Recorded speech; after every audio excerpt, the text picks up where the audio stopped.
This is the Washington Times front page for Wednesday, August 17th, 2022. Thanks for joining us. I'm George Gerbo. Harriet Hageman has defeated incumbent Liz Cheney for Wyoming's at-large congressional seat. Susan Ferricchio reports Hageman garnered 66% of the vote in what was a proxy battle between pro- and anti-Trump forces in the Republican Party. Cheney has urged the former president's banishment from the party and even a push for a criminal investigation into his role in challenging the results of the 2020 election. Trump won Wyoming by 43 percentage points that year. Supporters say Cheney will resurface after leaving the House as an even bigger threat to Trump and has vowed to block him in any way possible from returning to the White House. The commander of American military forces in the Pacific is pushing back against Chinese government claims that a three-nation pact to build nuclear submarines for Australia poses a danger of nuclear weapons proliferation. U.S. Indo-Pacific Command Head Admiral John Aquilino told reporters in Indonesia after recent military exercises that the sole country creating nuclear weapons fears is China. Chinese state media in July launched what U.S. analysts say is a disinformation campaign to persuade regional states to oppose the nuclear submarine deal.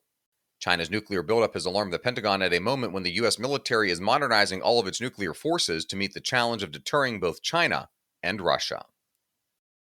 Colleges across America are on high alert for monkeypox as they get ready for the fall semester and are forced to deal with yet another infectious disease.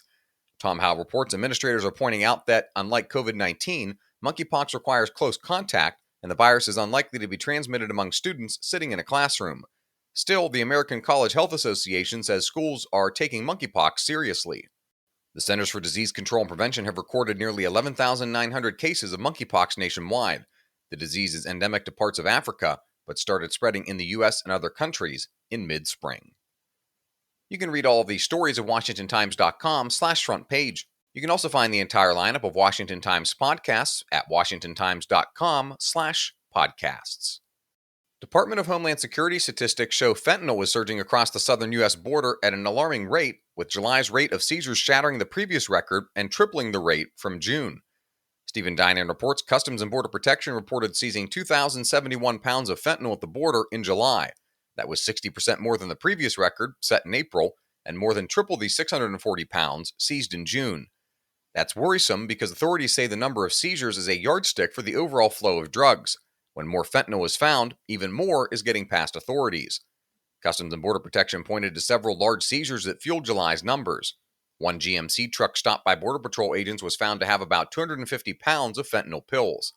Officers also stopped a GMC Yukon entering from Mexico and found more than 100 pounds hidden inside of bags of flour, cans of ground coffee, and powdered milk. And finally, TikTok's recent banning of some conservative accounts is raising questions about whether its Chinese ownership is to blame. Valerie Richardson reports the rash of suspensions has contributed to the unease surrounding TikTok. The short video platform owned by Chinese-based ByteDance has fueled national security and privacy concerns over China's potential access to data on the app's 1 billion users worldwide.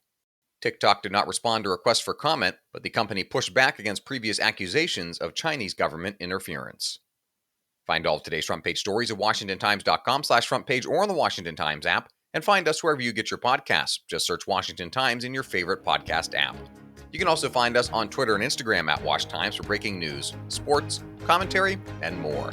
For the Washington Times, I'm George Gerbo.